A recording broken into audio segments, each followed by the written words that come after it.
মেয়েরা কি রাতে চুল ছেড়ে দিয়ে ঘুমাতে পারবে? মাথার চুল কালার করা সম্পর্কে ইসলামের শরীয়ত কি বলে? পারফিউম ব্যবহার করা মহিলাদের জন্য হারাম, কিন্তু বাইরে যাবার পর অনেকের ঘামের গন্ধ আসে, এটা অনেকের অসুবিধা হয়, সেক্ষেত্রে করণীয় কি? স্বামী যদি স্ত্রীকে লক্ষ্মী বলে ডাকে, এতে কি গুনাহ হবে? নামাজ অবস্থায় ওযু চলে যেতে চায়, এমন অবস্থায় ওযু আটকে রেখে নামাজ আদায় করা যাবে কি? ওযুর সময় মাথায় ওড়না থাকা কি বাধ্যতামূলক? 4 রাকাত নামাজের বদলে 3 রাকাত পরে সালাম ফিরালে কি করণীয়? এটা পরে মনে পড়েছে। মৃত ব্যক্তির লাশ, বিশেষ করে মহিলার লাশকে ভিডিও কনফারেন্সের মাধ্যমে দূর দূরান্তের আত্মীয় স্বজনকে দেখানো যাবে? দাঁড়িয়ে পেশাব করলে কি গোসল করা ব্যতীত নামাজ হবে না? ওযুর পরে ভেসলিন, গ্লিসারিন ইত্যাদি ব্যবহার করলে ওযু বা নামাজের কোনো ক্ষতি হবে কি? স্বামীকে খুশি করার জন্য ফর্সা হওয়ার ক্রিম ব্যবহার করা যাবে কিনা? আর বিলম্ব না করে চলুন আমরা প্রবেশ করি আপনাদের প্রশ্নগুলোর উত্তর দেওয়ার পালায়। নাইমা সুলতানা আপনি লিখেছেন, ওযু করার পর সাবান ব্যবহার করলে ওযু হয় কিনা? ওযু হবে, কোনো অসুবিধা নেই। সাবানের ব্যবহার করলে ওযু ভঙ্গের কোনো কারণ হয় না। অ্যাঞ্জেল রুমি আপনি লিখেছেন, চোখে কাজল বা আইলাইনার ব্যবহার করে নামাজ পড়লে নামাজ হবে কিনা? নামাজ হয়ে যাবে। মোহাম্মদ আরাদ আব্দুল্লাহ আপনি জানতে চেয়েছেন, দাঁড়িয়ে পেশাব করলে কি গোসল করা ব্যতীত নামাজ হবে না?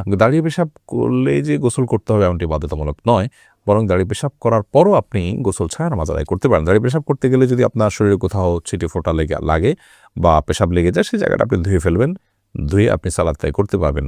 আর দাঁড়িয়ে পেশাব করাটা অনুচিত, অনুত্তম, ভালো নয়, মাকরুহ কাজ। নবী করিম সাল্লাল্লাহু আলাইহি ওয়াসাল্লাম সচরাচর দাঁড়িয়ে পেশাব করতেন না। এমনি সাকিব মাতব্বর লিখেছেন, নামাজ অবস্থায় ওযু চলে যেতে চায়, এমন অবস্থায় ওযু আটকে রেখে নামাজ আদায় করা যাবে কি? অবশ্যই আটকে রেখে আদায় করা যাবে, তবে স্বাভাবিক অবস্থায় ওযু আটকে রেখে তারপরে ওই ওযু দিয়ে নামাজ পড়া উচিত নয়। তবে নামাজের মধ্যে যদি আপনার ওযু ভাঙার বা পেশাব পায়খানা বেগ হয়, তাহলে সে বা বায়ু নির্গত হওয়ার বেগ হয়, তাহলে সেটাকে আটকে রেখে সালাত কমপ্লিট করা যেতে পারে, যেহেতু সালাত কমপ্লিট করা আল্লাহর কর্তৃক নির্দেশিত। আল্লাহ বলেছেন। নুসরাত কবির উর্মি আপনি লিখেছেন, ওযুর পরে ভেসলিন, গ্লিসারিন ইত্যাদি ব্যবহার করলে ওযু বা নামাজের কোনো ক্ষতি হবে কি? না, ওযু বা সালাত ভঙ্গের সুনির্দিষ্ট কারণ আছে, সেই কারণগুলো না পাওয়া গেলে ওযু বা সালাত ভঙ্গ হবে না। বিধায় ভেসলিন বা গ্লিসারিন ইত্যাদি ব্যবহার করলে ওযু নষ্ট হবে না, সালাতেও কোনো অসুবিধা হবে না, কারণ এগুলোর ফলে ওযু ভঙ্গের কোনো কারণ পাওয়া যায় না।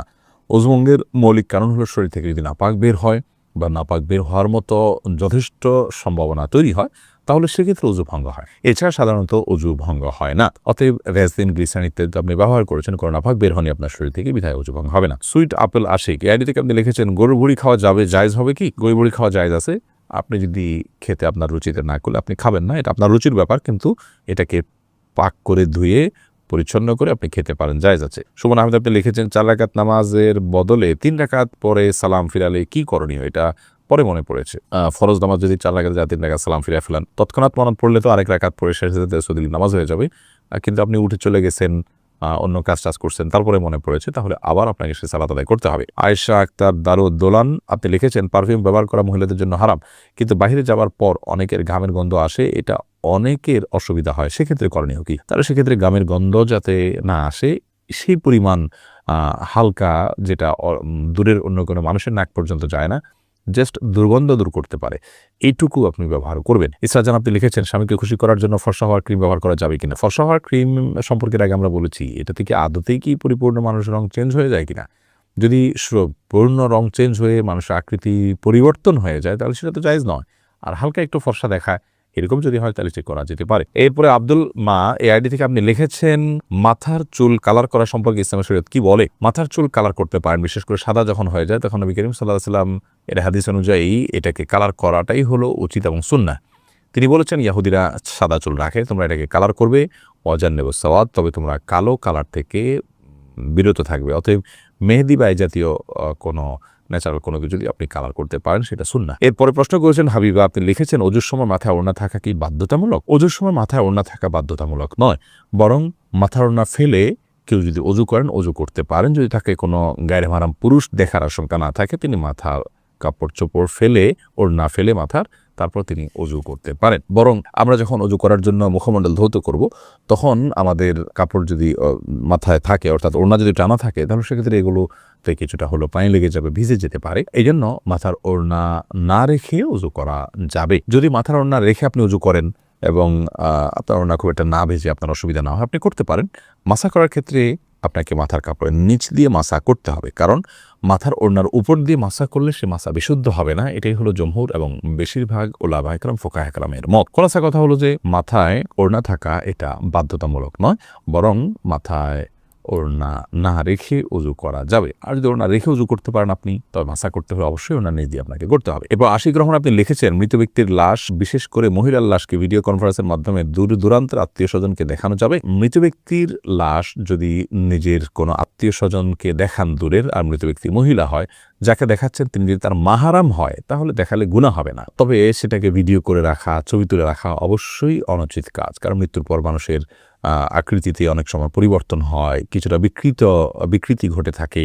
এগুলোকে ধারণ করা, রাখা বা বিভিন্ন জায়গায় প্রচার করার সময় মৃত ব্যক্তির জন্য অপমানের হয়, যেটা তিনি জীবদ্দশায় হয়তো পছন্দ করতেন না যে তার বিকৃত কোনো রূপকে কেউ প্রচার করুক। সেজন্য রেকর্ড করে রাখা অনুচিত। তবে লাইভে যদি দেখানো হয় তার কোনো মাহারামকে, যাতে পর্দার কোনো বিধান লঙ্ঘন না হয়, তাহলে সেক্ষেত্রে কোনো হারাম কিছু হবে না বলে আশা করি। তবে মনে রাখতে হবে, খুব দ্রুততার সাথে আপনার দাফন কাফনের ব্যবস্থা করা, এই সমস্ত লাইভ কনফারেন্স এগুলো করতে যেন খুব বেশি বিলম্ব না করা হয়, সে বিষয়টি অনেক গুরুত্বপূর্ণ। কারণ আসরি আবিল জানাজা হাদিসে আসছে, জানাজা খুব দ্রুততার সাথে তোমরা দাও। ওমর ফারুক আপনি লিখেছেন, অজু নষ্ট হয়ে গেলে আবার অজু করে মোজার উপর মাসা করলে কি হবে? অজু যদি নষ্ট হয়ে যায়, নতুন করে অজু করেছেন, পরিপূর্ণ অজু করেছেন, সে অজুতে পাও ধুয়েছেন, এরপরে আপনি যদি মোজা পরেন, সে মোজার উপরে আপনার বাসাবাড়ি থাকলে 24 ঘন্টা পর্যন্ত যতবার অজু করবেন, আর মোজা না খুলে পাও ধোয়ার পরিবর্তে মোজার উপরে এভাবে ভেজা হাত টেনে দিয়ে মাসা করলে চলবে। শর্ত হলো মোজা চামড়ার হতে হবে, অথবা এমন কাপড়ের মোজা হতে হবে যেটা অত্যন্ত শক্ত, অত্যন্ত মজবুত। এমন না হয় যে মাসা করলেন আর ভিতরে ভিজে গেল, কিংবা মোজা পরলেন তো আপনার চামড়া দেখা গেল এত পাতলা, খুব বেশি ঠুনকো। বরং খুব মজবুত ধরনের কাপড়ের মোজা যদি হয়, যেটা পরে দীর্ঘ পথ হেঁটে যাওয়া যায়, এরকম মোজার উপরে মাসা করা জায়েজ হবে। দিলেরিয়া আরিফ আপনি লিখেছেন, স্বামী যদি স্ত্রীকে লক্ষ্মী বলে ডাকে, এতে কি গুনাহ হবে? না, এতে গুনাহ হবে না। তবে লক্ষ্মী এটা হিন্দুদের দেবতার নাম হওয়ার কারণে এইভাবে এটাতে না রেখে এটা বোঝায় এরকম অন্য কোনো কিছুতে ডাকা ভালো। তাছাড়া কারোর প্রতি ভালো লক্ষণ আছে, এসব গুলোর ভিত্তিতে অনেক সময় লক্ষ্মী বলা হয়। তো এই সমস্ত দৃষ্টিকোণ থেকে লক্ষ্মী বলা জায়েজ নয়। এমনিতেই আপনার আদর করে কেউ লক্ষ্মী বলে ফেললো, ওইরকম কোনো দৃষ্টিভঙ্গি তার নাই বা মাথায়ও তার সেটি নাই, তাহলে সেক্ষেত্রে তিনি গুনাহগার হবেন, ব্যাপারটি সেরকম নয়। তবে যে শব্দের ব্যবহার ভিন্নধর্মী মানুষরা বিভিন্ন বিশ্বাস থেকে করে থাকে, সেটার বিকল্প শব্দ থাকলে আমরা সেটি ব্যবহার করা অবশ্যই ভালো। আরফাতুন নাহার মুন্নি আপনি লিখেছেন, বংশের কেউ যদি সুসাইড করে মারা যায়, তার জন্য পরিবারের এবং বংশের অনেকে জাহান্নামে যাবে, কথাটা কি সত্য?